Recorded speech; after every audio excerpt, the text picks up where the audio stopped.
नमस्कार, स्वागत है आपका। आप देख रहे हैं इंडिया डेली। मैं हूं आपके साथ विवेक शांडिल्य। आज दिन भर की 4 बड़ी खबरों की बात करेंगे, उसके बारे में डिटेल जानकारी हर ब्रेकिंग न्यूज के साथ आप तक पहुंचाएंगे। पहली खबर में बात होगी दिल्ली ब्लास्ट इन्वेस्टिगेशन की। जांच के बाद एजेंसियां अलर्ट मोड पर हैं। जम्मू कश्मीर में पुलिस और सुरक्षा बलों ने प्रतिबंधित संगठन जमात-ए-इस्लामी पर कार्रवाई शुरू कर दी है। अलग अलग जिलों में सेना ने तलाशी अभियान चलाकर बड़े स्तर पर कार्रवाई को अंजाम दिया है। भारत सरकार ने 2019 में जमात-ए-इस्लामी को बैन कर दिया था, आतंकी संगठन घोषित कर दिया था। दूसरी खबर में बात करेंगे, रेलवे में हलाल मीट को लेकर विवाद गहराता जा रहा है। एनएचआरसी ने घटना पर संज्ञान लेते हुए रेलवे को नोटिस जारी किया है, जिस पर रेलवे का कहना है कि सभी फसाई नियमों का पालन करते हैं। रेलवे ने इन आरोपों को सिरे से खारिज किया है। तीसरी खबर में बात करेंगे बंगाल में चल रहे एसआईआर की। चुनाव आयोग मतदाता सूची में से 26 लाख लोगों के नाम काटेगा। आयोग ने बताया कि पश्चिम बंगाल की मौजूदा वोटर लिस्ट में करीब 26 लाख वोटर्स के नाम 2002 की लिस्ट से मेल नहीं खा रहे हैं। चौथी और आखिरी खबर में बात संभल की एक और कुएं की खुदाई शुरू की गई है। 1978 में दंगे की याद एक बार फिर से ताजा हो गई। संभल में 1978 के दंगे के दौरान मारे गए व्यापारी रामचरण रस्तोगी के पोते ने अब न्याय की गुहार लगाई है। पोते ने उस कुएं पर स्मारक बनाने की भी मांग की है, जहां पर ही खुदाई की जा रही है। चारों खबर विस्तार से आपको बताएंगे, लेकिन इस बीच बड़ी खबर आ रही है। सबसे पहले इस वक्त बड़ी खबर का रुख करेंगे। ब्रेकिंग न्यूज, जम्मू कश्मीर में पुलिस की छापेमारी चल रही है। जम्मू कश्मीर पुलिस ने छापेमारी शुरू कर दी है। प्रतिबंधित संगठन जमात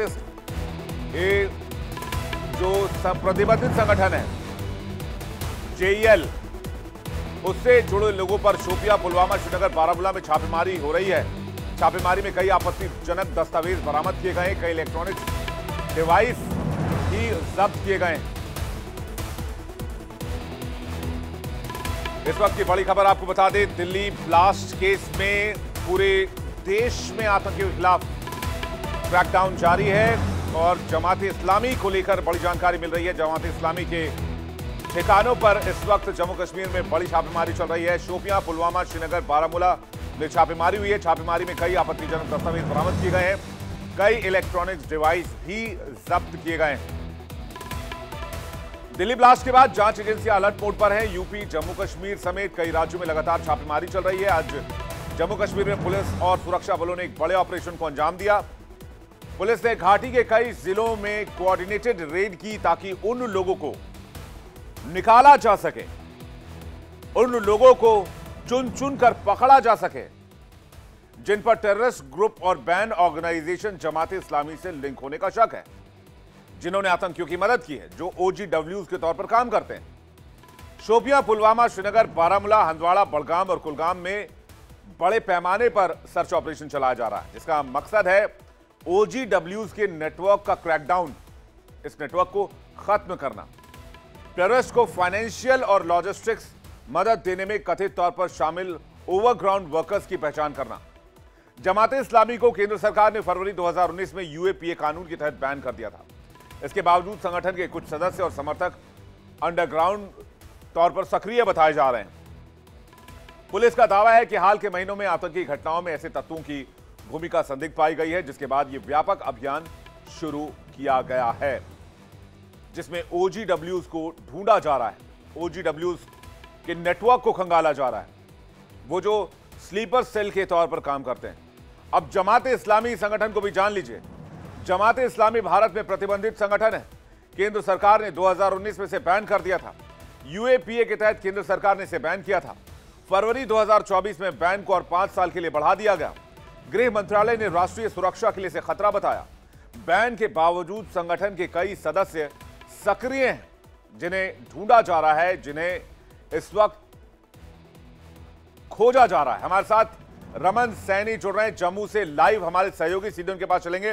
रमन, सबसे पहले इस ऑपरेशन के बारे में जरा डिटेल से बताइए, क्या क्रैकडाउन ऑपरेशन चलाया जा रहा है? देखिए विवेक, पिछले करीबन 17 दिनों से जब से दिल्ली में ब्लास्ट हुआ है, उसके बाद से ही हम देख रहे हैं एक के बाद एक बड़ा क्रैकडाउन जो है वो कश्मीर घाटी में चलाया जा रहा है। पहले CIK की तरफ से, जम्मू कश्मीर पुलिस की तरफ से, SIA की तरफ से, और अब जम्मू कश्मीर पुलिस जो है वो बाकायदा एक बार फिर जमात-ए-इस्लामिया संगठन जो बैन ऑर्गेनाइजेशन है उसको खंगालने की कोशिश कर रहा है। और आज सुबह 6 बजे से ये रेड्स जो है वो शुरू हुई हैं। कश्मीर के जो 10 जिले हैं, उन 10 जिलों में से करीबन 7 ऐसे जिले हैं जो नॉर्थ कश्मीर, साउथ कश्मीर और सेंट्रल कश्मीर में आते हैं। वहां पर ये रेड्स चल रही हैं और सीधे तौर पर अगर आप देखें, जमात इस्लामी एक ऐसा संगठन था जो हुर्रियत के बहुत करीब था और कहीं ना कहीं घाटी में आतंकवाद का एक अभिप्राय बन चुका था और इसीलिए 2019 में जब आर्टिकल 370 को एब्रोगेट किया गया तो उसके बाद इसे बैन कर दिया गया था। लेकिन आज भी इसी संगठन के बैनर के तले बहुत सारी एक्टिविटीज जो है वो कश्मीर घाटी में होती हैं। तो ऐसे में उन एक्टिविटीज को यूएपीए के तहत जांच करने के लिए जो है वो इस तरीके की रेड्स जो है वो शुरू की गई हैं और अभी तक करीबन 7 डिस्ट्रिक्ट में जो है वो ये रेड्स की गई हैं, जिनमें बहुत सारे डिजिटल डिवाइसेस, जिसमें कंप्यूटर्स हैं, लैपटॉप्स हैं, टैब्स हैं, मोबाइल फोन हैं, ये सारी चीजें जो हैं वो बरामद की गई हैं और इनको आगे फिर खंगाला जाएगा, इनका आगे का टेस्ट जो है वो किया जाएगा। इनमें से क्या क्या कुछ डाटा डिलीट किया गया है उनको रिट्रीव किया जाएगा, किस तरीके से कश्मीर घाटी के अंदर आतंकवाद को प्रोत्साहित करते हुए जमात इस्लामी के सदस्य जो है वो नजर आते थे। आतंकवाद के लिए युवाओं को रेडिकलाइज करना हो या फिर फंड इकट्ठा करना हो, ये सारा काम जो है वो कहीं ना कहीं जमात इस्लामिया के कंधों पर था और इसीलिए ये बड़ी कार्रवाई जो है वो इस समय शुरू की गई है ताकि पूरे ये भी समझना चाहूंगा रमन, आप लंबे समय से जम्मू कश्मीर से रिपोर्टिंग करते रहे हैं। ये OGWs क्या होते हैं, ये स्लीपर सेल्स क्या होते हैं, ये जिनको ढूंढा जा रहा है, जिनके ऊपर सपोर्ट और मदद करने का आरोप है, ये किस तरह से ऑपरेट करते हैं? इन 3 टर्म्स को जरा जल्दी से और आसान भाषा में समझाइएगा दर्शकों को, जिनके खिलाफ ये क्रैकडाउन ऑपरेशन चल रहा है। देखिए, निश्चित रूप में आप अगर पिछले 35 सालों से कश्मीर घाटी के अंदर और जम्मू के अंदर आतंकवाद अगर पनप रहा है, फल फूल रहा है, तो इसके पीछे कहीं ना कहीं कोई बड़ी साजिश जो है वो निश्चित रूप में है और ये साजिश जो है वो अपने आप में अगर आप देखेंगे तो OGWs या स्लीपर सेल जिनको हम कहते हैं, जो रहते तो सब समाज में एक आम शहरी की तरह है, लेकिन कहीं ना कहीं आतंकवाद को वो प्रोत्साहित करते हैं, आतंकवाद को बढ़ावा देने की कोशिश करते हैं और जो आतंकवादी सीमा पार से घुसपैठ कर आते हैं उनके लिए लॉजिस्टिक सपोर्ट मुहैया कराने का काम जो है ये OGW करते हैं। फिर चाहे उन्हें भारतीय सेना के मूवमेंट के बारे में जानकारी देने हो, उन आतंकवादियों तक खाना पहुंचाना हो, उन आतंकवादियों को एक जगह से दूसरी जगह शिफ्ट करना हो, ये सारे काम जो हैं वो पाकिस्तान परस्त आतंकी यहां पर OGW और स्लीपर सेल के माध्यम से करवाते हैं। लेकिन आज के समय में अगर आप देखेंगे तो ये टर्मिनोलॉजी जो है वो और बदल भी गई है। अब हाइब्रिड टेररिस्ट और व्हाइट कॉलर टेररिस्ट का जो मॉड्यूल सामने आया है ये और भी ज्यादा बेहद खतरनाक है, क्योंकि जिस तरीके से दिल्ली में white collar terror doctor terror module जो है उसका भांडाफोड़ हुआ, तो उससे आप ये समझ सकते हैं कि कितनी बड़ी साजिश जो है वो कश्मीर की धरती से पूरे देश को दहलाने के लिए की जा रही थी। और इसमें OGW या फिर जो इकोसिस्टम मौजूद है आतंकवाद का कश्मीर घाटी के अंदर, वो एक बहुत अहम रोल अदा कर रहा था। क्योंकि आप मौलवी इरफान की बात कीजिए कि मौलवी इरफान जो सबसे पहले इस व्हाइट कॉलर टेरर मॉड्यूल को बस्ट करने से पहले जो पकड़ा गया था वो एक मौलवी था, एक मस्जिद के अंदर बच्चों को पढ़ाता था, तालीम देता था और जो है वो नमाज अदा करता था, तो वो इस पूरे टेरर मॉड्यूल के साथ जुड़ा हुआ था। तो ऐसे ही बहुत सारे ऐसे लोग हैं, जल्दी से इस रेड में अभी तक क्या मिला, देखा होगा कि बहुत सारे ऐसे सफेद, देखिए इस रेट में अगर हम देखें तो अभी तक जो जानकारी हमारे पास मिली है उसके मुताबिक बहुत सारे डिजिटल डिवाइसेस को सीज किया गया है, जिसमें लैपटॉप हैं, जिसमें मोबाइल फोन्स हैं, जिसमें टैब हैं, जिसमें कंप्यूटर हैं, उनकी हार्ड डिस्क को जब्त किया गया है और अब उन हार्ड डिस्क को फॉरेंसिक साइंस लेबोरेटरी में ले जाकर उनका बाकायदा खंगाला जाएगा कि इसमें क्या क्या डाटा जो है वो पहले डिलीट किया गया है, क्या क्या डाटा इसमें मौजूद है, किस तरीके के लिंक्स जो है, उनके बैंक खाते जो है वो खंगाले जा रहे हैं। तो ये तमाम चीजें उम्मीद है कि सुरक्षा बलों को और इसी चीज को देखते हुए सुरक्षा बलों को इस मामले में, इस क्रैकडाउन में, इस रेड में कामयाबी मिले और वो आतंकियों के खिलाफ स्ट्रांग एविडेंस और स्ट्रांग सबूत के साथ सामने आए और इस पूरे नेटवर्क को क्रैकडाउन करने में वो कामयाब रहे। रमन, बहुत शुक्रिया आपका हमारे साथ जोड़ने के लिए। एक बड़ी खबर आपको बता दें, रेलवे में हलाल मीट पर बवाल हो गया है। रेलवे में NHRC ने रेलवे को नोटिस जारी कर दिया। NHRC ने नोटिस जारी कर जवाब मांगा है। रेलवे ने सभी आरोपों को खारिज किया है और रेलवे ने कहा है कि रेलवे फसाई गाइडलाइंस का पालन करता है। FSSAI गाइडलाइन का पालन रेलवे करता है। दरअसल ये पूरा मामला जो है वो हलाल मीट को लेकर जुड़ा हुआ है। रेलवे में हलाल मीट पर बवाल है। NHRC ने रेलवे को नोटिस जारी कर दिया। NHRC के नोटिस पर रेलवे ने जवाब दिया है। रेलवे ने सभी आरोपों को खारिज किया है। रेलवे FSSAI गाइडलाइंस का पालन करता है। इंडियन रेलवे को national human rights commission NHRC ने एक गंभीर शिकायत के बाद नोटिस जारी किया, जिसमें आरोप लगाया गया कि ट्रेन में यात्रियों को सिर्फ हलाल या प्रोसेस्ड मीट ही परोसा जा रहा है। शिकायत के मुताबिक ये प्रथा एक अनुचित भेदभाव पैदा करती है और इसे मानवाधिकारों का उल्लंघन बताया गया। मामला सामने आते ही देश भर में इस मुद्दे पर बहस शुरू हो गई। शिकायत की गंभीरता को देखते हुए एनएचआरसी ने तुरंत रेलवे बोर्ड से रिपोर्ट मांगी, लेकिन रेलवे ने इन आरोपों को सिरे से खारिज कर दिया। रेलवे बोर्ड के एक वरिष्ठ अधिकारी ने कहा कि रेलवे और आईआरसीटीसी अपने सभी फूड प्रोडक्ट्स के लिए FSSAI गाइडलाइंस का पालन करते हैं। रेलवे में हलाल सर्टिफाइड फूड परोसने का कोई आधिकारिक प्रावधान नहीं है। अधिकारी ने यह भी साफ किया कि मेन्यू और फूड सप्लाई से जुड़े सभी निर्देश FSSAI मानकों के मुताबिक होते हैं और रेलवे किसी विशेष धार्मिक प्रक्रिया या सर्टिफिकेशन को बाध्यकारी नहीं मानता है। शिकायतकर्ता सुनील अहिरवार ने एनएचआरसी को विस्तृत तर्कों के साथ बताया कि ट्रेन में नॉनवेज खाना परोसते समय केवल हलाल मीट का उपयोग किया जाता है। इससे हिंदू और सिख यात्रियों को उनके धार्मिक विश्वासों के अनुरूप भोजन के विकल्प नहीं मिलते। ये उनके धर्म और व्यक्तिगत पसंद की आजादी पर असर डालते हैं। ट्रेन में परोसा जाने वाला खाना पहली बार विवादों में नहीं है। पहले भी कई यात्रियों ने खाने की गुणवत्ता, कीमत, पैकिंग और भोजन विकल्पों को लेकर सवाल खड़े किए थे, लेकिन हलाल बनाम झटका वाले विवाद ने पहली बार रेलवे स्तर पर इतना बड़ा रूप लिया है। रेलवे 2 हफ्तों में रिपोर्ट देगा और एनएचआरसी उसके आधार पर आगे की कार्रवाई करेगी। अब ये नोटिस क्यों मिला है एनएचआरसी से? मामले पर शिकायत मिली थी, बड़ा आरोप था ट्रेन में सिर्फ हलाल मीट परोसा जा रहा है, जो भेदभाव और मानवाधिकार उल्लंघन है। अब रेलवे ने इस पर क्या कहा? रेलवे ने कहा FSSAI गाइडलाइंस का पालन करते हैं, हलाल सर्टिफाइड फूड परोसने का कोई आधिकारिक प्रावधान नहीं है। यानी कि इस मैटर ने तूल पकड़ लिया है। तो क्या पूरे देश में हलाल मीट का इस्तेमाल रेलवे में किया जा रहा है? लेकिन रेलवे इस आरोप को सिरे से खारिज कर रहा है। किरण के पास चलते हैं और समझते इस पूरे मामले को। हमारे सहयोगी न्यूज रूम से जुड़ रही हैं। किरण, ये पूरा मैटर क्या है? देखिए, जिस तरह से आपने यहाँ पर जानकारी दी है कि एक शिकायतकर्ता के द्वारा जो एक शिकायत की गई थी उसी को संज्ञान में लेते हुए ये पूरी जो कार्रवाई है वो की गई है और एनएचआरसी के तरफ से ये जो है इसको संज्ञान में लिया गया और एक नोटिस जारी किया गया है जिसमें जवाब मांगा गया।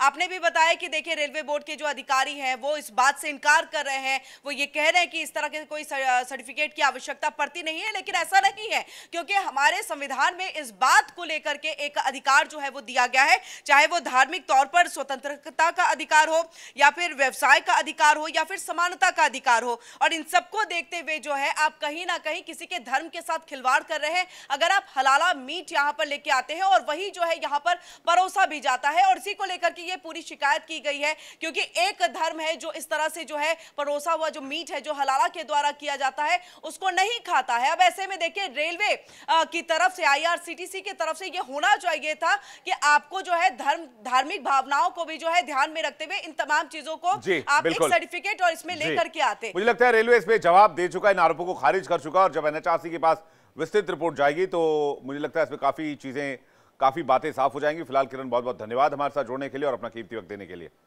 आगे बढ़ते हैं। पश्चिम बंगाल में एसआईआर की प्रक्रिया जारी है और इसे लेकर बड़ी खबर यह आ रही है कि एसआईआर पर चुनाव आयोग ने बहुत बड़ी जानकारी दी है। बंगाल में 26 लाख वोटर्स के नाम जो है वो मौजूदा वोटर लिस्ट से हटाए जाएंगे। एक करेक्शन होगा।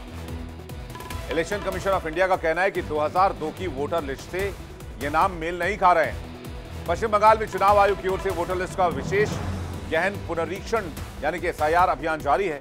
सीएम ममता बनर्जी और उनकी पार्टी तृणमूल कांग्रेस की ओर से इसका विरोध किया जा रहा है। वहीं राज्य में विपक्षी दल बीजेपी इसके समर्थन में है। इस प्रक्रिया के बीच चुनाव आयोग की ओर से एक और बड़ी जानकारी सामने रखी गई है। आयोग ने बताया कि पश्चिम बंगाल की मौजूदा वोटर लिस्ट में करीब 26 लाख वोटर्स के नाम 2002 की वोटर लिस्ट से मेल नहीं खा रहे हैं। अधिकारी ने बताया कि पश्चिम बंगाल में नवीनतम वोटर लिस्ट की तुलना अब पिछली एसआईआर प्रक्रिया के दौरान साल 2002 और 2006 के बीच कई राज्यों में तैयार की गई लिस्ट से की गई है। तब जाकर वोटर लिस्ट की विसंगति सामने आई है।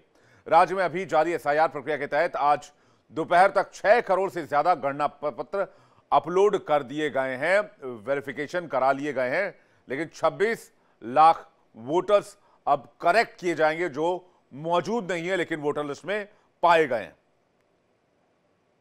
हम आप चीफ इलेक्टोरल जो सीईओ है उनसे मुलाकात की 40 मिनट तक। बंगाल में उन्होंने बताया जब से काम शुरू हुआ है अब तक 14 लाख कैंडिडेट उनको मिले हैं, या तो मर गए या कहीं शिफ्ट हो गए या डुप्लीकेट वोटर। चौथा यह है उनका अता पता मिल नहीं आया। 4 जगह 4 ठिकाना है। ऐसे अब तक 14 लाख कलेक्ट हुआ है। दूसरा बताना है कि 9,50,000 90,50,000 ऑनलाइन फॉर्म फिलअप किया। थर्ड, उन्होंने बताया जो इलेक्टोरल फॉर्म है सिग्नेचर करने से उसका काम हम पूरा कर लेंगे। आई कहीं भूल भाल हुई है हम लोग ठीक कर लेंगे। 4 दिसंबर तक जो टाइमिंग दी है उनका कहना पूरा टाइम में काम करेंगे। अब जरा एसआईआर की प्रक्रिया को भी समझिए। 12 राज्यों और केंद्र शासित प्रदेशों में एसआईआर का दूसरा चरण 4 नवंबर से शुरू हुआ है। एसआईआर का दूसरा चरण बंगाल में 4 दिसंबर तक चलेगा। एसआईआर प्रक्रिया में मतदाता सूची को करेक्ट किया जा रहा है। मसौदा 9 दिसंबर को जारी होगा।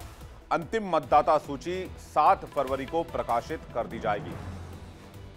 तो ये करेक्शन की एक कवायद है। न्यूज रूम से इस वक्त नैना हमारे साथ जुड़ रही हैं, हमारे सहयोगी। इस खबर पर उनके पास चलते हैं। नैना, बेशक इस मामले में चुनाव आयोग अपना काम कर रहा है, लेकिन विवाद का एक और प्लेटफॉर्म तैयार हो रहा है। अब टीएमसी वर्सेस बीजेपी इस मामले में जब तक बंगाल में चुनाव नहीं होते इस मामले में देखने को मिलेगा। इसमें कोई शक नहीं विवेक, और हमें यह भी समझना चाहिए, खासतौर से अगर वोटर लिस्ट की बात करें तो वो हमेशा से ही एक बड़ा विषय, एक बड़ा मुद्दा और एक बड़ा विवाद का विषय खासतौर से पश्चिम बंगाल में रहता है। यहाँ के वोट बैंक को लेकर, यहाँ की वोटर लिस्ट को लेकर लगातार सवाल उठाए जाते रहे हैं। पिछले चुनावों में भी चर्चा हमने देखी थी, खासतौर से जो शरणार्थियों की बात होती है, जो घुसपैठियों की बात होती है, या फिर ये कहा जाए जो माइग्रेंट्स को लेकर एक बड़ी तस्वीर बनती है। और हर बार यही एक बड़ी चिंता कहीं ना कहीं टीएमसी को भी हमेशा से सताती रही है कि अगर वोट करते हैं, नाम करते हैं, तो टीएमसी का जो वोट बैंक है वो सीधे सीधे से प्रभावित होगा। लेकिन हमारे दर्शकों को यह जरूर समझना चाहिए कि आखिर एसआईआर की प्रक्रिया क्या है और इसका उद्देश्य क्या है। इसमें स्पष्ट किया जा चुका है कि ये एक तरह से एक ऐसा अभियान है जो मतदाता सूची को साफ सुथरा अपडेटेड रूप में रखेगा और सटीक पूरी जानकारी रहेगी। यानी कि 2002, 2003 या 2006 इस बीच जो भी ये कहा जाए जहां पर चुनाव हुए हैं उनकी वोटर लिस्ट ये कहा जाए उससे एक तरह से कनेक्टेड पाई जाएगी। अब हुआ क्या है, और जो पूरी मैपिंग प्रक्रिया है उसमें एक तरह से मेल किया जाता है पूरा डिजिटाइज करते हुए, और यहीं पर ही बहुत बड़ा डिफरेंस पश्चिम बंगाल के वोटर्स के बीच में नजर आया। अब मिसमैच की वजह भी बड़ी समझ लीजिए। कहा जा रहा है कि कई ऐसे मतदाता हैं जो 2002 के बाद बंगाल आए, उसके पहले वो यहाँ के एक तरह से कहा जाए कि रहवासी नहीं थे। एक वजह यह भी कही जा रही है कि हो सकता है कि डेटा एंट्री में अगर कुछ त्रुटियां हैं तो उसको भी ध्यान में रखा जा रहा है। कई ऐसे मामले हैं जिसमें कई ऐसे नाम हैं, या तो उनकी मृत्यु हो चुकी है, या तो वो एब्सेंटीज के तौर पर देखे जा रहे हैं, या तो वो पश्चिम बंगाल छोड़ के कहीं जा चुके हैं, या फिर बहुत सीधी सी प्रक्रिया है ना। बिल्कुल उत्तर प्रदेश में भी की जा रही है। अभी बिल्कुल उत्तर प्रदेश में मेरे घर पे भी बीएलओ के लोग आए थे, मुझे एक फॉर्म दिया। फॉर्म में मेरे मौजूदा जो, चूंकि मैं झारखंड से बिलोंग करता हूं तो मैं दर्शकों को समझाने में अपना एग्जाम्पल दे रहा हूं, तो मुझे वो उसमें 2 कॉलम थे। एक मौजूदा वोटर आईडी की डिटेल डालनी थी, और अगर मेरे पास में कोई वोटर आईडी रहा है, जैसे कि 2003 वाला, तो 2003 तक मैं झारखंड में था, तो झारखंड का कि जो वोटर आईडी के हिसाब से वो मुझे डिटेल डालनी थी। तो वो बहुत सिंपल सा था कि आप एक मौजूदा डाल दीजिए, अगर कोई पास्ट का रहा है तो डालिए, और नहीं रहा है तो उसको खाली छोड़ के आप उसको बीएलओ को दे दीजिए। बस इतनी सी बात है और इतना सा काम है। अब इस पर ऐसा हाय तौबा मचा रखा है विपक्षी पार्टियों ने कि इसकी वजह से चुनाव हार रहे हैं, ये हो जा रहा है, वो हो जा रहा है, वोट कट जा रहे हैं, ऐसा हो जा रहा है, वैसा हो जा रहा है, जबकि घर घर जाकर आपसे जानकारी ली जा रही है। और विवेक, इसमें कोई शक नहीं, जो जिस आपने भ्रांति की बात की, मैं अपने दर्शकों को यह भी बता दूं कि एक अलग तरह से मुद्दा इसे बनाने की कोशिश की गई कि 26 लाख वोटर्स के नाम कट गए। आपको याद होगा बिहार में भी कुछ इसी तरह से इसे मुद्दा बनाने की कोशिश की गई थी चुनाव के पहले। हालांकि उसके बाद में क्या हुआ ये हम सभी के सामने है। अब पश्चिम बंगाल में भी चुनाव है, उसके पहले 26 लाख वोटर्स और इन नामों का जो एक बड़ा जिक्र किया जा रहा है, तो इस भ्रांति को भी मुझे लगता है एक जिम्मेदार चैनल होने के नाते इंडिया डेली बता दे कि मिसमैच का मतलब ये नहीं है कि नाम हट जाएगा। इन मतदाताओं को अतिरिक्त दस्तावेज जैसे आधार कार्ड हुआ, पासपोर्ट हुआ, राशन कार्ड हुआ, जो तमाम 11 दस्तावेजों का जिक्र जो चुनाव आयोग की तरफ से किया गया है, एक तरह से उसे पेश करना होगा। अगर सत्यापन में वो पास हो जाते हैं तो बहुत अच्छी बात है, और तो नाम बरकरार रहेगा। लेकिन अगर इस बीच में कुछ इशू होता है तो आगे भी उन्हें क्लेम करने का अधिकार है। लेकिन देखिए, चुनाव है आने वाले वक्त में, और इसे एक बहुत गंभीर विषय बनाने की कोशिश की जा रही है। टीएमसी की तरफ तरफ से जैसे ही नामों का मिसमैच का एक बड़ा जब ये गैप आया तो उसी को ही मुद्दा बनाने की कोशिश की गई। लेकिन बार बार चुनाव आयोग इस बात को पहले ही स्पष्ट कर चुका है कि आपको मौका दिया जाएगा, आपके सामने ऑप्शंस रहेंगे, आप अपील कर सकते हैं। लेकिन जब जैसे हम बात करें कि हम सभी जानते हैं कि आने वाले वक्त में 2026 में पश्चिम बंगाल में चुनाव है और चुनाव के पहले जब अगर इस तरह से पूरा सत्यापन, पूरा प्रोसेस चल रहा है, वोटर लिस्ट को तमाम एक रूप में स्क्रूटनी की जा रही है और ये स्पष्ट हो जाएगा कि जो पश्चिम बंगाल का बाशिंदा है वही वोट दे पाएगा। इसमें कोई फेक वोटर इसमें शामिल नहीं हो सकता, ऐसा कोई शरणार्थी या ऐसा कोई कहा जाए घुसपैठी की जगह इस पूरे एसआईआर की प्रक्रिया में नजर नहीं आती और यही कहीं ना कहीं ऐसे तमाम राजनीतिक दलों को ये बात खटक रही है। विवेक, नैना, बहुत शुक्रिया हमारे साथ जुड़ने के लिए और तमाम जानकारी दर्शकों को पहुंचाने के लिए बहुत बहुत धन्यवाद। चलते हैं उत्तर प्रदेश। संभल से बड़ी खबर आ रही है। संभल में एक और कुएं की खुदाई शुरू की गई है। संभल में 1978 के दंगे की याद ताजा हो गई है। जिला प्रशासन के निर्देश पर खुदाई शुरू की गई है। शव की तलाश की जा रही है। कंकाल ढूंढने के लिए शवों को ढूंढने के लिए, कंकाल को ढूंढने के लिए खुदाई शुरू की गई है। आपको याद होगा, उत्तर प्रदेश के सीएम योगी आदित्यनाथ ने कहा था कि 1978 में मारे गए निर्दोष लोगों को भी उत्तर प्रदेश की सरकार, योगी आदित्यनाथ सरकार, न्याय दिलवा कर रहेगी। और अब खबर आ रही है कि 1978 के दंगे की जांच कराने के लिए संभल में एक और कुएं की खुदाई शुरू कर दी गई है। जिला प्रशासन के निर्देश पर यह खुदाई शुरू हुई है। पुलिस यहां पर कंकाल ढूंढ रही है, शव की तलाश कर रही है। जो निर्दोष लोग मारे गए थे, कहा जाता है उस समय के दंगे में कई लोगों को मारकर कंकाल जो है वो शव जो है वो कुएं में डाल दिए गए। 1978 में दंगा हुआ था और 1978 के दंगों के दौरान मारे गए व्यापारी रामशरण रस्तोगी के पोते ने न्याय की गुहार लगाई। उनके पोते ने उस कुएं पर स्मारक बनाने की मांग की है, जहां उनके दादा को तराजू बाट से बांधकर फेंक दिया गया था। उन्होंने घटना की जांच और दोषियों पर कार्रवाई की भी मांग की है। हाल ही में कुएं की खुदाई के बाद रामशरण रस्तोगी के पोते कपिल रस्तोगी अपनी पत्नी और बेटी के साथ वहां देखने के लिए भी पहुंचे। दिल्ली में रहने वाले कपिल कुएं को देखकर भावुक हो गए। उन्होंने जिलाधिकारी डॉक्टर राजेंद्र पैसिया और पुलिस अधीक्षक कृष्ण बिश्नोई से मुलाकात कर 1978 के दंगे में अपने दादा की निर्मम हत्या के मामले में न्याय की अपील की। कपिल ने मांग की कि जिस कुएं में उनके दादा का शव फेंका गया था, वहां उनकी प्रतिमा लगाकर उसे स्मारक बनाया जाए। उन्होंने चौराहे का नाम स्वर्गीय रामचरण दास चौराहा रखने की भी मांग की है। कपिल रस्तोगी ने बताया कि 29 मार्च 1978 को संभल में दंगा भड़का था। उनकी दुकान पुलिस चौकी से मात्र 50 मीटर की दूरी पर थी। दंगाइयों की भीड़ ने उनके दादा रामशरण रस्तोगी को परचून की दुकान से उठाकर उनकी निर्मम तरीके से हत्या कर दी।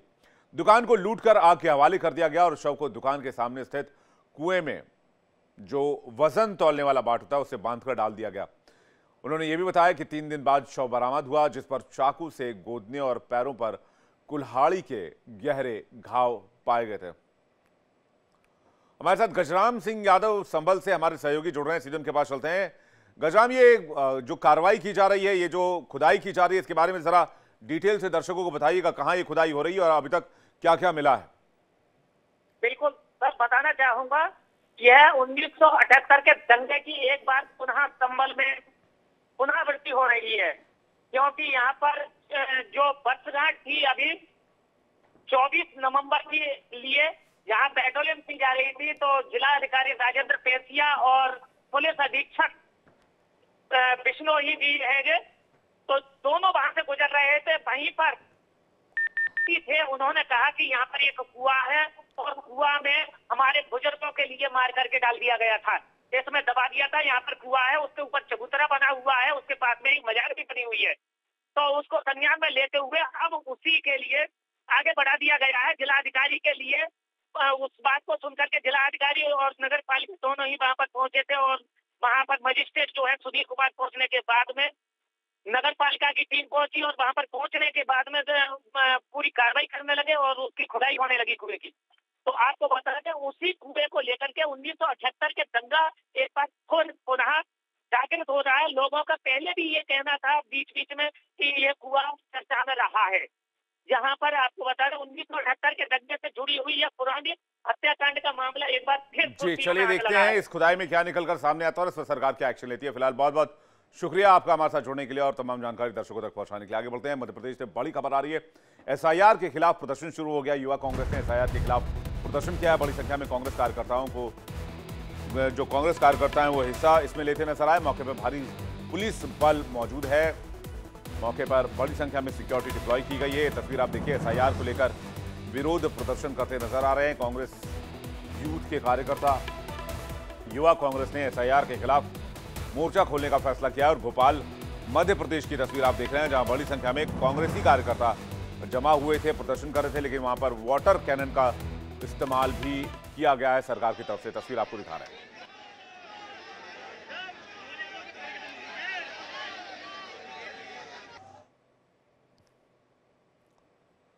झारखंड से खबर है, दुमका में पटरी से ट्रेन उतर गई है। लोकल पैसेंजर ट्रेन के टोटे में पटरी से उतर गए हैं। दुमका रेलवे स्टेशन के पास की घटना है। घटना में किसी के हताहत होने की खबर नहीं है। सभी यात्री सुरक्षित हैं और फिलहाल इस ट्रैक पर आवागमन बाधित है। ये तस्वीर आप दुमका से देख रहे हैं, झारखंड से, जहां पर लोकल ट्रेन पटरी से उतर गई। हालांकि किसी तरह की जनहानि नहीं हुई है, किसी को कोई नुकसान नहीं पहुंचा है और रूट जो है वो काफी देर तक बाधित रहा है। इसकी वजह से ये तस्वीर आप देख रहे हैं, कुछ बिजली के खंभों को भी वहां पर नुकसान हुआ है। ये तस्वीरें भी आप देखिए, जिसमें रेलवे को कुछ नुकसान हुआ है और पैसेंजर ट्रेन पटरी से नीचे उतर गई।